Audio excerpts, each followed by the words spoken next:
এই মুহূর্তে আছি হচ্ছে মাওয়া। এই যে ঢাকা মাওয়া হাইওয়েতে উঠে গেছি। এই রাস্তায় ঢাকায় যাইতে তো বেশি সময় লাগবো না। ও বাড়িটা তো করছে ভাই, জব্বর একটা বাড়ি করছে। আপনাদের সাথে কথা বলতে বলতে আমিও প্রায়। হ্যালো ফ্রেন্ডস, আসসালামু আলাইকুম। কি অবস্থা, কেমন আছেন সবাই? আই হোপ আপনারা সবাই অনেক ভালো আছেন। আলহামদুলিল্লাহ আমি অনেক ভালো আছি। তো আবারও চলে আসলাম আপনাদের মাঝে আরও একটি নতুন ভিডিও নিয়ে। এই মুহূর্তে আছি হচ্ছে মাওয়া। অনেক দূর চলে আসছিলাম পদ্মা সেতু দেখতে। তো পদ্মা সেতু দেখা হয়ে গেছে, এখন পদ্মা সেতু থেকে ফেরার পথে। তো এখন আছি মাওয়া, ঢাকার উদ্দেশ্যে রওনা দিলাম এখান থেকে। তো ফ্রেন্ডস, এই যে ঢাকা মাওয়া হাইওয়েতে উঠে গেছি। এখন সোজা ঢাকায় চলে যাব। এই রাস্তায় ঢাকায় যাইতে তো বেশি সময় লাগবো না। এখান থেকে রাস্তায় মাত্র কয় কিলো, 40-45 কিলো। ওই অ্যারাউন্ড 1 ঘন্টা, 1 ঘন্টাও লাগবে না, এর কমই লাগবে। তো চালিয়ে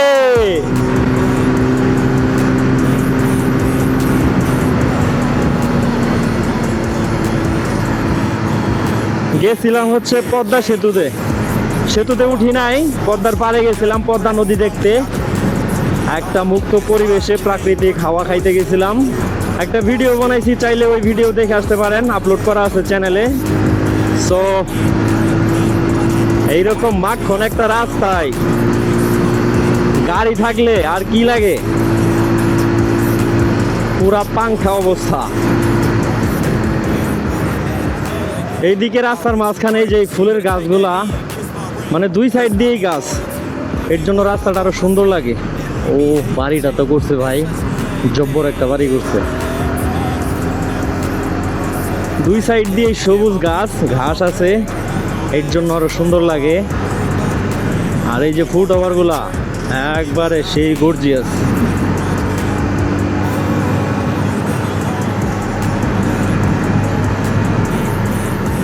ওই যে ক্যামেরা মামা লাগাই রাখছে, এখানে এসে উল্টা পাল্টা টানলেই এআই মামলা, কোনো কথা নাই।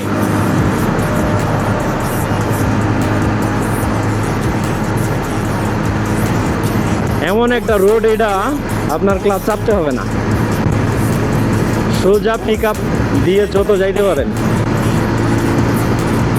ক্লাস ধরাই লাগে না, এমন একটা অবস্থা। সামনে একটা টিভিএস মেট্রো, বাইরে ভালো স্পিডে যাইতেছে, অনেকক্ষণ ওনারে দেখতেছি 80+ স্পিডে চালাইতেছে। তো ওনারে ওভারটেক করে দিলাম। ও সাইডের গাছগুলা যা লাগে,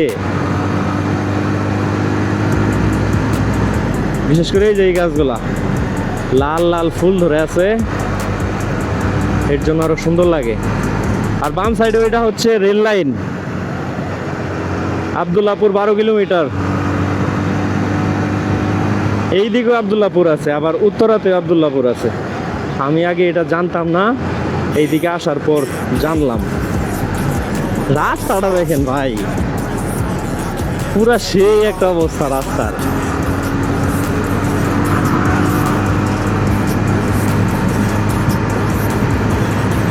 আকাশটা একদম পরিষ্কার, কোনো মেঘ নাই, সুন্দর লাগতেছে সেই।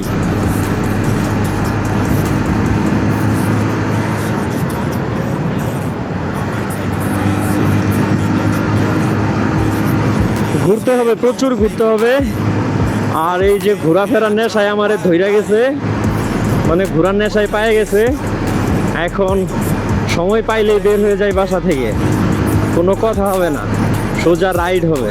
কোন দিকে যাব কোনো ঠিক নাই, বের হইতে হবে বাসা থেকে, এটাই ফাইনাল। যদিও বাইক নিয়ে বেশি দূরে যায় না, মানে সময় কম, তো এর জন্য আর দূরে কোথাও ট্যুর দেওয়া হয় না। তবে দেবো এক সময়, ভালো একটা বাইক নিব অ্যান্ড দেশের ভালো ভালো জায়গায় ট্যুর দেব, ইচ্ছা আছে। বাকিটা আল্লাহর ইচ্ছা, কিন্তু আমার স্বপ্ন আছে বাইক নিয়ে ঘুরবো সারা দেশ। আপনাদের সাথে কথা বলতে বলতে আমিও প্রায় আমার ডেস্টিনেশনে চলে আসছি, মানে ঢাকার কাছাকাছি আছি এখন, আব্দুল্লাহপুরের মধ্যে আছি আর কি। আর বেশি একটা সময় লাগবে না। এইদিকে যতটা সময় না লাগে তার চেয়ে ওই হানি ফ্লাইওভারে ওঠার পর ওইদিকে জ্যাম আছে গুলিস্তানের ওইদিকে সময় বেশি লাগে। এইদিকে তো রাস্তা পুরা একদম ফাঁকা, এইদিকে সময় বেশি একটা লাগে না, একদম মনে হইতেছে পুরা সিনেমার মধ্যে আছি। এত সুন্দর আকাশ, সেই একটা রাস্তা, পুরাই জোস। ফ্রেন্ডস, কেমন লাগলো এই ঢাকা মাওয়া হাইওয়ে জার্নিটা কমেন্ট করে অবশ্যই জানাবেন। আমার কাছে তো ভালোই লাগলো।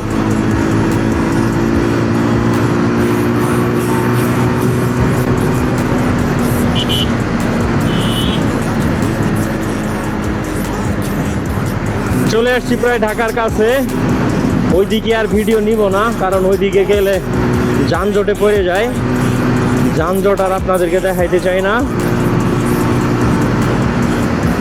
আবারও সেই চিরচেনা ঢাকার ভিতরে ঢুকে যাচ্ছি, ব্যস্ত ঢাকা।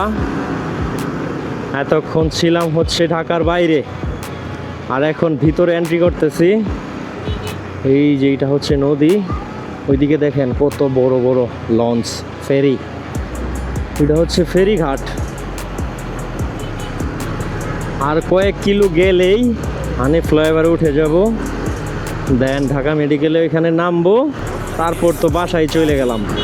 তো ফ্রেন্ডস, অবশ্যই একটি কমেন্ট করবেন, জানাবেন এই ঢাকা মাওয়া হাইওয়ে রাইডটা আপনাদের কাছে কেমন লাগলো। আমার কাছে তো পুরো অস্থির ছিল, অভিজ্ঞতাটা সেই। এই নিয়ে 2 বার গেলাম এই রাস্তায়, এর আগে একবার গিয়েছিলাম, ওইটারও ভিডিও আছে। এর আগে পদ্মা সেতু পার হয়েছিলাম, এইবার আর পদ্মা সেতু পার হই নাই। এই পার থেকে এই পদ্মা নদী দেখে চলে আসছি।